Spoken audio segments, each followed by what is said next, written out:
Magandang quality na photo molder, medium size, napakamura lang. Andiyan lang yung link sa baba.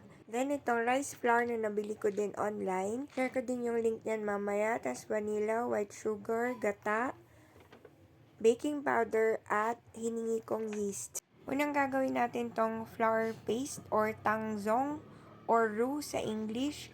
So, yan lang yung mixture natin. Isang cup na tubig at 1/4 cup na rice flour.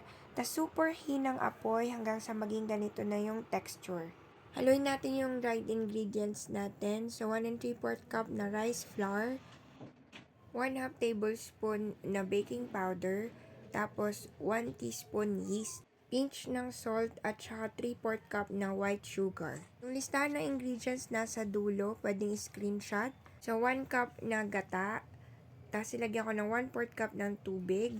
So, idagdag lang natin ng paunti-unti itong ating dry ingredients. So, yung nabili ko nga palang rice flour, 500 grams yun. So feeling ko makakapagluto ako ulit kasi kalahati lang yung nabawas ko dito sa niluto ko na to. Feeling ko napakalapot na ito habang hinahalo. So, dinagdagan ko ng 2 kutsarang tubig. Tapos, munti ko na palang makalimutan tong vanilla extract, buti na habol ko.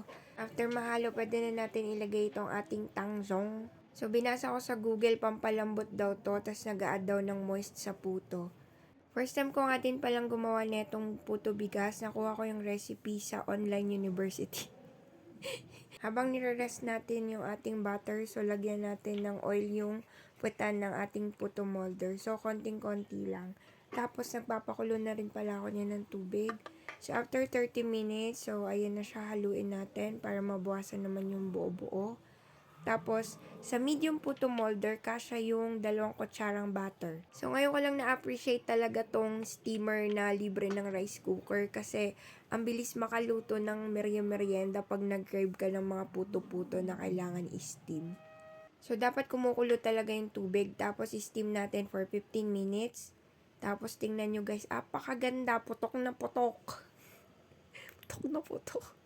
Tapos, tip nga pala, wag nyo siyang sisilipin from time to time. Hayaan nyo siyang mag 15 minutes kasi yung isa kong batch, sinilip ko siya. Ayun, hindi siya pumutok ng ganyan. Nakita ko talaga siyang lumundo. Tila nahiya talaga siya. So, ito napaka-soft at fluffy. Kitang-kita nyo naman yan, oo. Yung mga link ng puto molder na 24 pieces medium size nasa comment section. At ito na yung list ng ingredients, guys. Thank you for watching!